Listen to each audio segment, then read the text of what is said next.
Assalamualaikum warahmatullahi taala wabarakatuh. Jirtu hordoftoota YouTube channel Ekiab akkam naguma bagana kan jiraatanii anillee nagaan qaba jechuudha.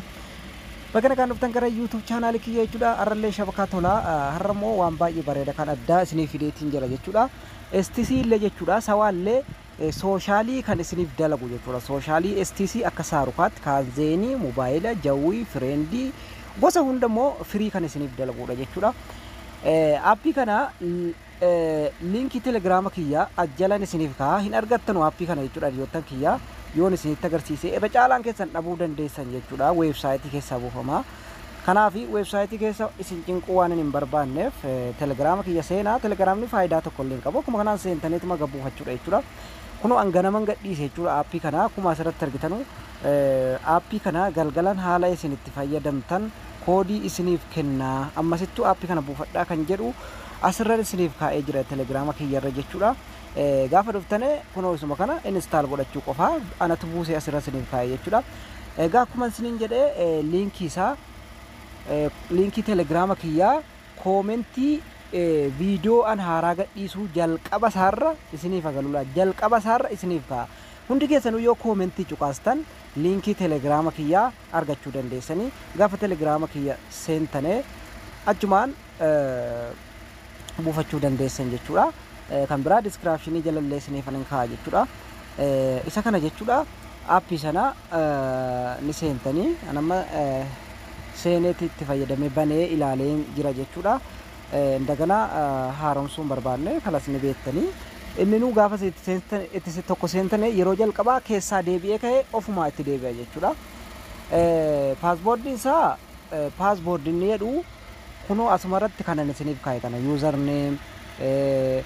password kan jedhu username jechuun isa jalqabaati jechuudha isa sanduuqa ishee jalqabaati username passwordin immoo kan mallattoo qulfii qabdu kan ittiin aantuudha jechuudha isii kana haalaan asirratti isinii barreesse kanaan lakkoofsa kana suutu maalitti naqattan lakkoofsi dheeraadha narraa immoo wal keessa makataadha wal irkaa isin irkaa baduu danda'a sana booda sirriitti eeggattanii alatti naqxanii seervara isa tokkoffaarra jiru hundumarra keenyaan dalagaa tokkoffumarra kanuma jiru irratti dhiiftanii kan isinis itti si'aterra jijjiirtanii kaa'achuu dandeessanii seervara lammaffaa immoo jechuudha akkuma asirratti argitanu wanna hunda qaba jechuudha mobaayilii zeenii wama hunda qaba jechuudha jawwii friendii waa hunda qaba jechuudha isa kana hundatti fayyadamuu dandeessanii fakkeenyaaf yoo sawaa soshaalii barbaaddan asirratti argachuu dandeessan jechuudha sawaa soshaalii kunoosa kana jechuudha masni agarsiisa sakaan hundi keessan hun beektanii kan sawaa qofan sin agarsiisa jechuudha sawaa soshaalii kunoo isa kana jechuudha sawaa soshaalii yoo kan qabaattanu ta'ee YouTube package kan jedhu kana laa YouTube package irratti sin dalagaa amma fakkeenyaaf sawaa 45 illee ni dalaga jechuudha kunoo sawaa 45 kaardii 45 yoo baafattan ni dalaga sawaa fakkeenyaaf ka otoo fakkeenyaaf soshaalii unlimited baafattanii osoo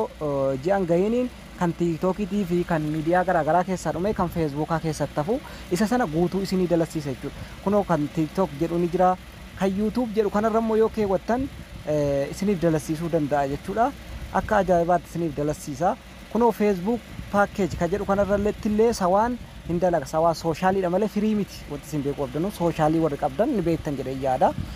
kunoo WhatsApp kan jedhe kanarratti illee sawaan ni dalaga jechuudha akkuma beektanu appii pinkii tuuneelii kana jechuudha warri fayyadamaa turtane appii pinkii VoIP kana anamma san fayyadama yeroo hunda jechuudha kunoo Facebook kan jedhu kanarratti sirriitti naa dalagaa jira jechuudha amma yoo argitan ani san fayyadama appii hundarra appii kanatu caala isa kana jechuudha isa kana akkuma isa kana ankuno amma isa kana Facebook kan jedhu irratti fayyadamaa jira jechuudha sana booda amma cufeen isa sana irratti sin agarsiisa sana booda appii kana erga galtanii booda disconnect ka jettu kana yeroo tokko cuqaastan kunoo haala kanatti isinii baasee connected ka jedhu kana isiniif innaan isiniif dalageera jechuudha YouTube channel kiyya subscribe gochuun dagatina akkasuma like gochuun dagatina dhiyootan kiyya nagaan naa tura na jajjabeessan sin jedha wassalamu alaikum